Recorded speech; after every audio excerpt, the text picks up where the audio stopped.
대로 기도 좀 많이 부탁드리겠습니다. 어떤 사람이 길을 가다가 5만원짜리 지폐를 하나 주었습니다. 이것이 복일까요? 아닐까요? 수중에 돈이 생겼으니까 아마 복이라고 생각할 수도 있겠지요. 하지만 노력 없이 생긴 돈은 금방 기분을 내다가 금세 사라져 버릴 것이기 때문에 그리스도인에게는 아닐 수도 있는 겁니다. 성경에 기준이 하나 있습니다. 그것은 무엇이냐면 창세기 3장 19절에 보면요, 이런 표현이 있어요. 내가 흙으로 돌아갈 때까지 얼굴에 땀을 흘려야 먹을 것을 먹는다고 그랬거든요. 그리스도인들은 꽁돈 말하면 안 됩니다. 노력의 결과를 얻어야 되는 거죠. 그래야지 주님이 좀 기뻐하실 것 같아요. 그런 여러분들이 주어진 곳에서 최선을 다할 수 있는 그런 모습이 됐으면 합니다. 만약 그렇게 복이라고 살다 보면요, 이 사람은 어디 떨어진 돈이 없나 땅 보다가 결국에는 그 시간으로 인해서 아무것도 하지 못하는 그런 인생이 되는 것을 우리 주변에서 많이 보거든요. 우리 그리스도인들은 물론 땅에서 생활하기도 하지만 하늘을 보고 사는 사람들입니다. 하나님의 은혜를 맛보고 또 하나님 주신 그런 힘을 가지고 살아가시잖아요. 하나님이 기뻐할 수 있는 그런 삶을 선택하면서 살아가는 사람들인데, 이 땅의 목마름 때문에 우리가 울기도 하고 웃기도 하는데, 과연 하늘의 것을 향하여서 내가 얼마나 많이 울고 있는지, 또 하늘 것을 향하여서 얼마나 많이 기대하면서 살고 있는지 한번 돌아봐야 될 것 같습니다.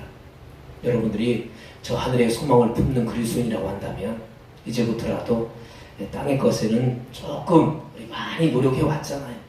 그리고 지금 많이 취해 왔잖아요. 이제부터라도 저 하늘의 것을 바라보면서 하늘의 소망을 품고 한 걸음 한 걸음 걸어갈 수 있는 그런 모습이 되었으면 합니다. 예수님을 만났던 베드로가 그물을 던지고 나서 물고기가 얼마나 많이 잡혔는지 배가 잠길 정도가 됐어요. 그리고 그물이 찢어질 정도로 그렇게 고기를 이렇게 잡게 된 겁니다. 그런 기적을 맛보았다고 한다면, 저가 만약에 내가 베드로라고 한다고 한다면 너무 기분이 좋아가지고 그것에 취해가지고 전혀 누가 안 보이냐면 예수님이 보이지 않을 것 같아요. 왜? 그 다음 처리의 일들이 많잖아요. 자, 고기를 잡았어요. 그럼 어떻게 해야 됩니까? 그거 빨리 내다 팔아야 될 거 아니에요. 그래 저축해야 될 거 아닙니까? 그런 순서가 이렇게 딱 진행되어지는데, 놀라운 것은 베드로가 물고기 자체를 복으로 여기지 않았다라는 거예요. 이게 특징인 것 같아요. 그리고 오히려 그 기적을 주신 주님께 집중합니다. 그리고 그분 앞에 고기를 잡아가지고 그물에 잠겨있는 상태 그대로 보아내면 무릎을 꿇고 엎드려요. 자기가 죄인인 것을 깨닫고, 그리고 주님께 엎드려서 주님에게 집중했던 사건이 있습니다. 우리는 가끔씩 좀 집중해야 될 것을 집중하지 못하고 다른 것에 집중하는 것들이 너무나 많은 것 같아요. 물고기가 내 시선을 빼앗고, 내 주변에 대한 승리에, 성공에 대한 그런 것들에 눈이 너무 많이 빼앗겨가지고 진짜 놓치지 말아야 될 것을 놓치고 사는 경우가 너무너무 많더라는 거예요. 그러니 지금부터라도 정말 중요한 것을 놓치지 않고 주님이 그 속에서 발견하고자 하는 것, 내일이 잘 풀어가는 거 좋은 일입니다. 저도 기도하면서 모든 일이 잘 풀어갔으면, 또 성도들 중에서 이런 문제 저런 문제에 부딪히는 문제들 잘 해결되었으면 하는 그런 바람도 있어요. 그런데 그보다 더 중요한 건 무엇이냐면 그 속에서 주님을 만나야 되는 겁니다. 주님을 놓치면 안 돼. 베드로가 물고기에 집중하지 않았던 것처럼, 그 시간 속에서 주님께 집중했던 것처럼 여러분들이 그렇게 집중한다고 한다면 오늘 주님이 사용할 만한 그런 사람들로 오늘 바로 서갈 수 있는 그런 모습이 되어질 줄로 믿습니다. 하나님의 부르심을 영어로 보면 콜링이라고 그러죠. 하나님의 부르시면은요, 이 구원적인 소명과 헌신적인 소명이 있는 것 같아요. 이 구원적인 소명은 무엇이냐면 내가 하나님의 자녀가 된 겁니다, 이제. 그러면 두 번째 뭐가 있냐면 이제 헌신적인 소명이 있어요. 그게 무엇이냐면 하나님의 일꾼으로서의 그런 사명의 헌신인 겁니다. 여러분, 하나님 앞에 내가 부름을 받았던 그 순간부터 우리는 뭐냐면 헌신적인 소명까지 같이 가는 거예요. 그런데 그 헌신을 얼마만큼 내가 하느냐에 따라서 결과가 많이 달라지는 것을 보게 되어집니다. 이 본문은 바울 사도가 부름받은 자들, 그러니까 콜링을 받은 사람들, 하나님 앞에 사명의 일꾼으로 또 구원적인 그런 소명을 받은 사람들, 헌신적인 그런 그 소명을 받은 사람들에게 그래도 그 사람들만큼은 좀 이러한 모습이어야 한다는 것을 지금 지적해주고 있거든요. 여러분들이 그러한 모습으로 오늘 서 있으면 좋겠습니다. 22절에 보면 종들하라고 그렇게 시작을 하고 있습니다. 이 바울 당시에 로마 제국에는요 6천만 명 정도의 종들이 있었다고 합니다. 로마 제국에 다양한 종들이 있었어요. 배움이 크고 그리고 똑똑한 종들이 있었기 때문에 그들의 재능에 따라서 때로는 그들이 뭐하냐면 의사로 활동을 하면 종인데 의사로 활동을 해요. 그리고 또 귀족의 가정에 또 자녀를 기를 수 있는 그런 종들도 있었고요. 또 로마의 최고의 학문기관에서 가르치는 그 박사의 종들도 있었어요.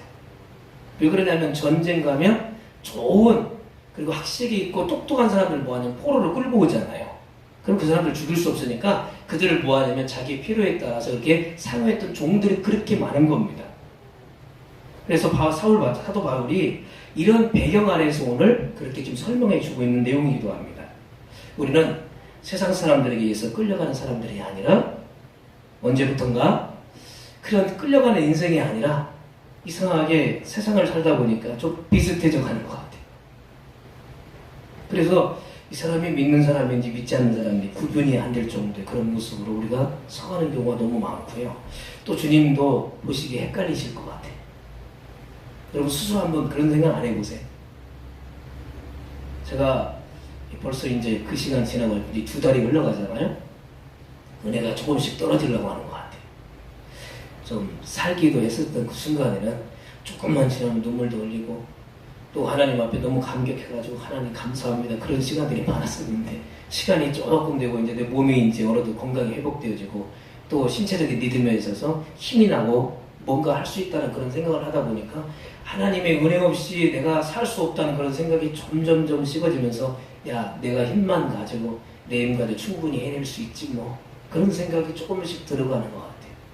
그러다 보니까 무슨 것들이 떨어지냐면요 하나의 은혜의 감격이 점점점 미약해지는 것 같아요. 근데 아까 우리 하나님 선교사님이 바이올린으로 하나님 앞에 영광을 돌리는지 그 은혜가 저에게도 전달되었는지 정말 눈물이 나더라고요. 정말 감사를 드렸습니다. 얼마나 힘드실까? 얼마나 잘 견뎌내실까? 그런 생각을 하니까 참 마음이 좀 울컥해지더라고요. 여러분 힘든 시간 어떻게 보내시기 원합니까? 어찌 보면 주의 종들로서 우리가 어떤 삶의 자세를 가져야 될 것인가 그것은 제일 먼저 성실한 마음이 빠지면 안 된다는 겁니다. 성실한 마음 우리 옆 사람에게 성실한 마음으로 주님의 일꾼을 끝까지 감당합시다. 국민일보에 그 눈에 띈 성실 인생이라고 하는 그러한 기사가 실린 적이 있었습니다. 충북 충주시 금동동에서 광명건설이라고 하는 회사를 운영했던 민광수 사장님이 어느 날 이 공공근로 하고 있는 그곳에 시찰을 하게 되었어요. 수많은 공공근로자들 가운데서 자세히 자기 눈에 이상하게 젊은 청년이 하나 눈에 들어오는 거예요. 유심히 살펴보게 된 거죠. 그 청이 남들이 쉬는 시간에도 뭐하냐 혼자 보도블록을 갖다가 열심히 이리저리 나르면서 또 바닥을 고르게 묵묵히 누가 보든지 안 보든지 일하고 있는 그런 모습에 계속 눈이 가는 거예요. 이 민사장님이 감독관에게 야 저 사람 누구냐고 물어본 겁니다. 그랬더니 감독관이 이렇게 얘기하는 겁니다. 이 사람의 이름은 이종선, 당시 32세였고 노부모와 장인까지 모시고 살고 있다는 말을 듣게 된 겁니다. 이 민사장님은 궁금했어요. 그 사람이 어떻게 지금 살고 있는지 알고 싶은 겁니다. 그래서 면사무소로 간 겁니다. 면사무소에 가가지고 구체적으로 이 씨에 대해서 이 성품 그리고 또 어떤지 한번 알아보기 위해서 조사를 해본 겁니다. 그랬더니 면직원들이 뭐라고 얘기하냐면 한결같이 이 씨를 칭찬을 하는 거예요.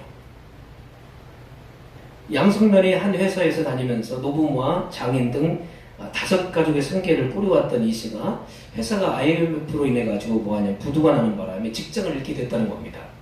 그래서 결국 공공근로장에 나와가지고 이렇게 된 사실도 그때서 알게 된 겁니다. 이 공공근로 사업이었던 보도블록 교체 작업에 투입된 이 씨가 매일 남보다 1시간 먼저 뭐하냐면 직장에 출근을 하고 그리고 작업도구를 미리 다 챙겨가지고 준비 다 해놓고요. 또 동료들을 같이 기다린다는 겁니다. 그리고 작업 시간에는요, 잠시도 한눈을 팔지 않고 자기에게 맡겨진 일을 충실하게 감당한다는 거예요. 이와 같은 행동 때문에 동료들부터는 혼자 잘났다고 하면서 그러한 질책을 굉장히 많이 받기도 하고 또 왕따 비슷하게 그렇게 좀 생활도 하기도 했다고 합니다. 그런데 누가 비난을 하든지 누가 자기를 갖다 그렇게 힐끗 쳐다본다든지 그런 거 신경 쓰지도 않고 자기에게 맡긴 일을 성실히 그렇게 감당을 하게 된 겁니다. 이 광명건설 민소장님이 이 씨의 성실한 자세를 보고 자기 건설 회사였던 그러한 직원으로 특채로 고용을 하게 되어집니다. 그리고 도로 포장공사 그 전담을 맡을 수 있도록 그 사람에게 작업 반장을 시켜버려요. 그리고 책임을 맡기게 된 겁니다. 참 언제나 변하지 않는 성실한 자세가 묵묵히 일했던 이 씨에게 IMF로 인해 가지고 회사에서 결국 그렇게 해직을 당했지만 오히려 새로운 그 직장에 옮겨갈 수 있는 그런 기회가 되었고 그곳에서 충실하게 감당했다는 그 내용이 이 기사에 실렸던 내용이기도 합니다. 제가 그 내용을 보면서 이런 생각을 해보았어요. 우리 그리스도인들이 성실함을 보여야 되겠다. 사람도 좋아하는데 하나님 얼마나 좋아하실까? 물론 이 땅을 살아가면서 우리가 일에 대한 여러 가지 많은 충성도 또 성실도 있어야 되겠지만 여러분들은 하나님 앞에 선택받은 사람들 아닙니까? 그렇다고 한다면 우리 성실이 빠지면 안 되죠. 특히 저 목사로서 또 성사님들로서 또 우리 장로님, 권사님들, 우리 안수 집사님들 여러분들은 직분을 교회에서 왜 받습니까? 우리는 이 직분이 남들 얘기하는 명찰이 아니에요. 그리고 다른 사람에게 내 이름을 알리는 그런 이름이 아닙니다. 이것은 하나님 나에게 맡긴 직책입니다. 이것은 끝까지 여러분들이 사명 감당하는 그런 자세로 살아가야 되는 것이지 누구를 위해서 누구를 보라고 하는 그러한 명분으로 여러분 직책받는 거 아니시잖아요. 그러면 지금부터라도 우리 성실하게 여러분 맡겨진 그런 직책들을 끝까지 잘 감당할 수 있는 그런 모습이 되었으면 합니다. 본문에서 사람을 기쁘게 하는 자와 같이 눈가림 하지 말라고 그랬습니다. 그래서 제가 이 눈가림, 눈앞에서 뭐하냐면 일하는 사람, 눈가림이 그렇게 표현을 하고 있더라고요. 눈가림 봉사라 그렇게 표현하고 있는데 눈 서비스만 한다는 거예요. 주인이 볼 때는 일하고 보이지 않으면 뭐합니까? 일 안 하는 거. 사람은 혹시나 그것을 놓칠 수 있지만 하나님은 어떻게 하실까요? 여러분의 성실성을 다 보실 것 같아요. 그 성실성에 하나님을 감동시키면 하나님께서 때에 따른 여러 가지 많은 일들 길을 열어주실 겁니다. 그런 길을 저는 많이 보았고 또 성도사님도 많이 보실 것이고 또 우리 성도님들도 그런 경험이 있으실 거예요. 더 많은 일을 경험하고 싶다고 한다면 끝까지 성실한 자세를 여러분 잃어버리지 마시기 바랍니다.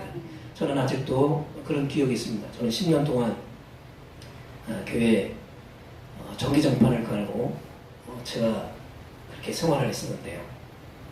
그래서 이 하체에 있는 그 부분이 냉기가 있습니다. 이 냉기를 빼려고 하는 냉기가 잘 안 되더라고요. 10년 동안 그냥 세면 바닥에서 전기장판 깔고 거기다가 이불 덮고 이렇게 잠을 자다 보니까 그러면서 제가 새벽에 찬양을 행하고 그리고 또 교회 여러 가지 허드렛 일은 제가 거의 다 했죠. 아마 저를 기억하시는 분들은 아마 아실 거예요. 우리 김수희 집사님 증인일 겁니다. 물어보십시오. 제가 어떻게 일했는지. 교회에 있는 모든 부분은 제가 다 감당했습니다. 그러면서 제가 하나님 앞에 그런 기도한 적이 있거든요. 하나님, 제가 성실하게 일했으니까 저보다 더 성실한 사람들 보내달라고 저는 기도합니다. 그래서 이 자리에 지금 성실한 분들이 지금 이 자리에 앉아 계신 거예요. 여러분 성실하게 끝까지 잘 감당할 수 있는 그런 모습이 됐으면 합니다. 우리 여러분 성실하게 주님의 일을 감당합시다. 그리고 두 번째 하나님께 하듯 일하라고 우리에게 공면을 하고 있습니다. 우리 옆 사람이 하나님께 하듯 합시다. 영국 사람이 아프리카 사람들을 시켜서 물건 만드는 일을 시키고 있었습니다. 그런데 정해진 시간에 물건을 만들어야 되는데 일 시키는 것이 얼마나 힘든지 보면 일하고 안 보면 뭐 하냐면 일을 안 해요. 이 뜨거운 나라 사람들의 특징이잖아요. 누가 주인이 있고 아니면 관리자가 있으면 일을 하는데 관리자가 없으면 뭐 하냐면 놀고 있는 거예요. 일이 진척이 안 되는 거죠. 그리고 정해진 시간에 정해진 물건을 만드는데 이것이 차질이 막 생기는 겁니다. 너무 힘든 시간을 보내게 됩니다. 이렇게 일어나는 사람들 살피다 보니까 다른 중요한 일을 할 수가 없는 거예요. 그래서 고안하다가 한 가지 중요한 그 좋은 생각을 꺼내게 됐습니다. 관리자가 그 당시에 안경을 쓰고 있었습니다. 그때 아프리카 사람들이 이 안경이 이제 몰랐으니까 이게 뭐냐고 물어봤다는 거예요. 그랬더니 자신의 눈이라고 하면서 그렇게 설명을 해준 겁니다. 그러면서 이것을 떼면 안 보이고 그것을 끼면 다 보인다는 거예요. 그 말에 그만 그 아프리카 사람들이 뭐하냐면 고지고대로 다 믿더래요. 그러면서 안경을 딱 벗어가지고 나무에 딱 걸어놓은 겁니다.